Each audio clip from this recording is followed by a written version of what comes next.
If you eat very early in the evening and then take about 3 hours before you go to bed, you will get very good sleep and you feel comfortable. Supposing you gorge a lot of food, let us say there's a conference and it ends at 10 o'clock, it usually runs behind time, most conferences do, and then you go and eat, there's a lot of food because it's Taj Vivanta and the food is good and the chicken is very nice, so you eat a lot, then go home, you feel discomfort, then you lie down, you don't get sleep.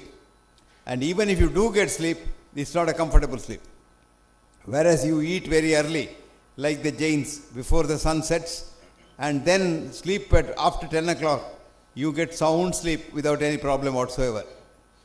So, your own body tells you what is good and what is bad, instead of the doctor telling you what is good and what is bad. Now, don't overeat, number one. Number two, do not eat when you are not hungry. In nature, no animal eats when it is not hungry, except man. Because you are told in school, you must have a breakfast at 8 o'clock, and lunch at 1 o'clock, and evening tea at 4 o'clock, otherwise the tea break is all broken. Then you have evening dinner. No, you feel hungry, eat, whatever time it is. And whatever meal you want to call it, doesn't matter. But eat. But don't eat when you are not hungry. And after you eat, don't gorge very fast. Now, I like that man saying 2 minutes for breakfast is bad, because even if you wait 2 minutes, you eat a lot of breakfast, your brain doesn't get the message, because it takes about 45 minutes for the message to go from the stomach to the brain saying that, well, I am full now, I don't want any more food. So if you eat gradually, slowly, yes sir? If you eat gradually and slowly, your stomach will tell your brain, now look, this is enough, we don't want any more. Or the stomach will tell, we want more, and it's not enough. So you do it slowly, take your own time, and then eat in comfort. Now what you eat is not important. This is very important. What you eat is least important. You can eat anything you like. A lot of people are there, you sit and say, does it contain cholesterol? Does it contain fat? Is it oil? Is it oily? It's oil filled? It's deep fried? Why are you worried?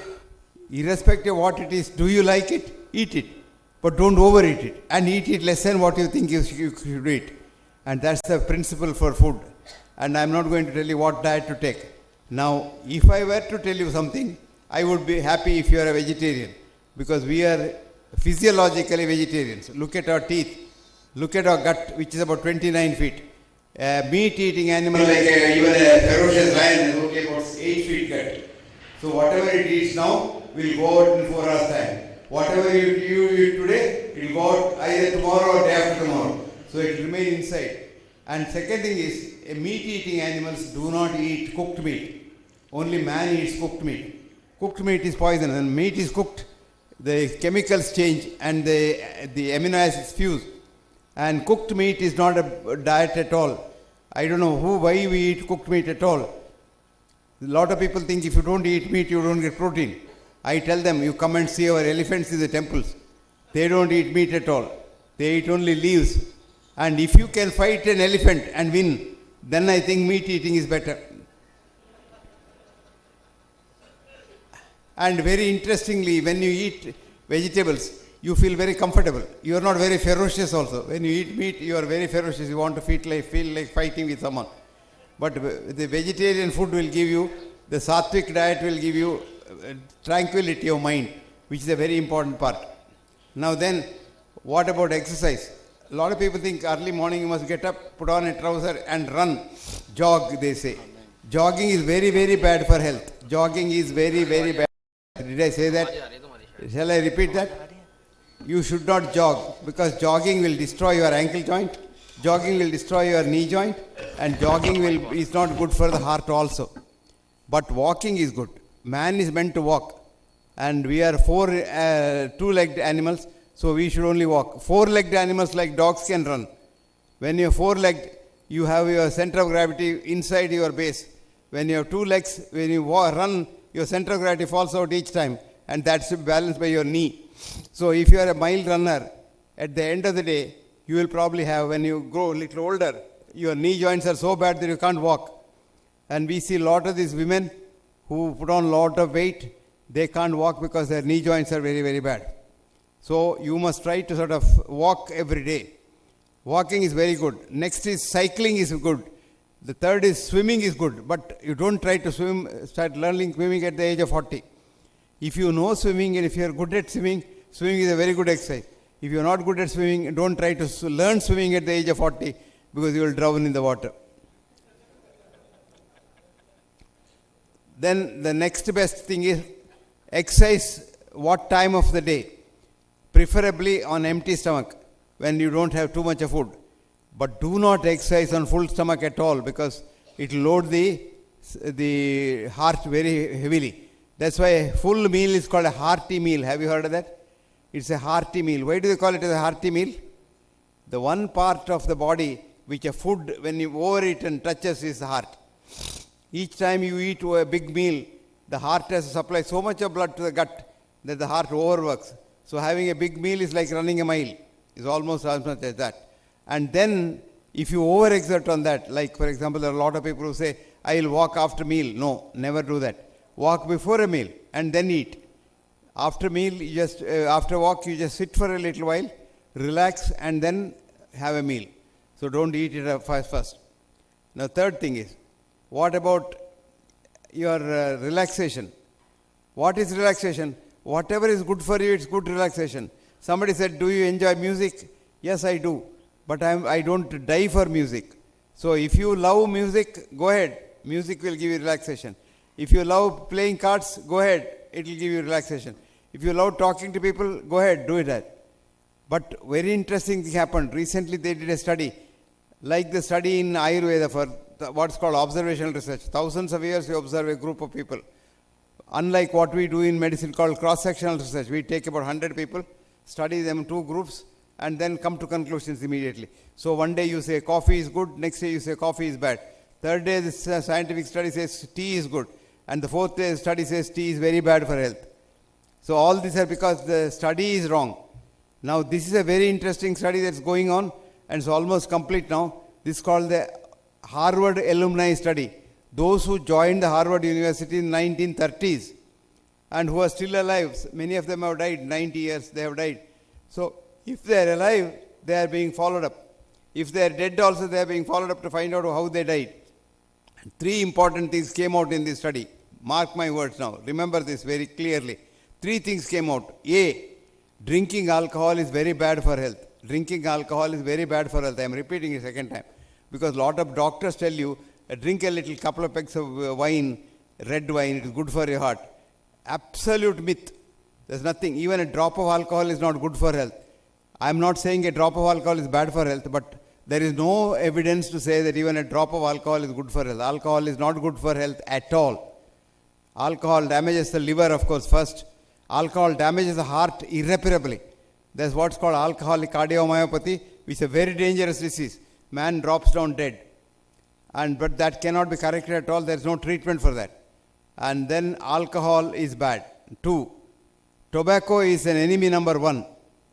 3, having friends, relations and happiness, and the more number of friends and relations you are happy with, longer you live, healthier you live, happier you live. So only 3 things. A, don't drink alcohol. B, don't smoke. 3, have lot of friends. Talk to them daily, make them happy, make another person happy, you will be happy. How to be happy? Christina, an American poet, has said, if love is what you give away, love is what comes back each day like a mirror. So if happiness is what you give away, happiness is what comes back each day. Supposing I give a lot of happiness to Shah Sahab, happiness will come to me from someone else. Shah Sahab will be happy because of me, but I will be happy because of someone else. Gratitude is the biggest thing. That's the Indian philosophy also says that. Sorry, this is the Delhi weather. The throat gets, slightly inflamed in the weather. Cold air goes in. And the cold air should not go into the throat. The cold air should enter the nose. By the time it comes to the throat, it must be 97 degrees centigrade in Fahrenheit. But here what happens, the Delhi weather, sometimes the cold is so cold that the air comes to the throat also cold. And then it's bad. And also the Eustachian tube. the cold enters through the external ear and goes and hits the outer part of the eardrum, and the whole middle ear gets inflamed. And that changes your voice, gives you this little hacking cough. Number 3. So 3 things came out in this study. 3 things. A study of 90 years. No study has been done in. Now we say, oh, diabetes is bad, hypertension is bad, your blood pressure is bad. We frighten people, right? But is it true? MRFIT study is a large study which studied for 25 years. Multiple risk factor intervention trial. We showed that there are no risk factors at all. Even if there are risk factors, even if you control them, the risk, if there is any, is not controlled. Supposing, let us say, blood pressure is bad. Let us say blood pressure is bad. I am not saying blood pressure is bad. If you control the blood pressure with drugs, the badness, the whatever bad thing you think, will not go away. That will remain. The blood pressure, of course, might be, the record may be good. Diabetes is bad. Your readings may be, every day you go to the doctor and take a reading because you are almost obsessed about it. It may be true, but if diabetes does something else, which is as a consequence of diabetes, that consequence will remain. So the MRFIT study showed, I quote again, there are no risk factors, full stop. The so-called risk factors can be controlled very easily with drugs or intervention, but the risk is not ever removed completely. Now, second thing is, see, nature evolves, and we were like the snake. Let us say we evolved from the snake. From the monkeys, then we came up. In the snake, there is no coronary circulation at all, so the snake doesn't get a heart attack. Why did nature give us a coronary circulation to give heart attack? Probably we needed it. So now we have a special circulation for the heart itself called coronary circulation. There are vessels. Now this is a big business for us. Now we can always, when you go somewhere and say chest, or you go for a complete checkup, they first make you run on a treadmill. That's called GTT. You know, not GTT. That's called TMT. They make you run on that. And then see the ECG. When you're running, the ECG usually is either up or down. So it doesn't really mean much. But they say it's borderline positive. Then they'll say we'll do an angiogram. Absolutely no idea, because angiogram is not a diagnostic test of anything. Because even school-going children, if you do an angiogram, they will have blocks. But when once you are doing an angiogram, they see a block and then frighten you and say, look, you have a block in this vessel. So I can't even let you go home. You must have an operation right now, or you must have a stunt. I call it a stunt, not stent. Right now. Then you say, why doctor, I have to go home and come. No, I can't assure you. You may go home, but I can't assure you that you will come back alive. But if I'll tell you one very simple method to get out of that. You simply tell them, doctor, I'm sorry, I don't have the money. I'll get some money and then come back. They won't touch you. Then they'll say, don't worry, you can get some medicines, it's all right. But otherwise they'll say, okay, he's from EMA, then 10 lakhs is nothing, so I must bakrafy him and get him and then do an angiogram and do it. Because how many people in India can afford 10 lakhs? And they frighten the wives first. They say, look, your husband's condition is very, very bad. Then she'll say, okay, I'll sell my Mangal Sutra and also get an angiogram done. So angiograms are done left, right and center for people. A lot of people send me an angiogram and say, now tell me what's to be done. So I tell them, I don't know what to do for the angiogram, but I know what to do for your father or mother, but I must examine them first. You see, today clinical medicine has died. You go to the doctor, nobody examines you. They just write tests, a battery of tests, and then write about 100 medicines. It's like a laundry list.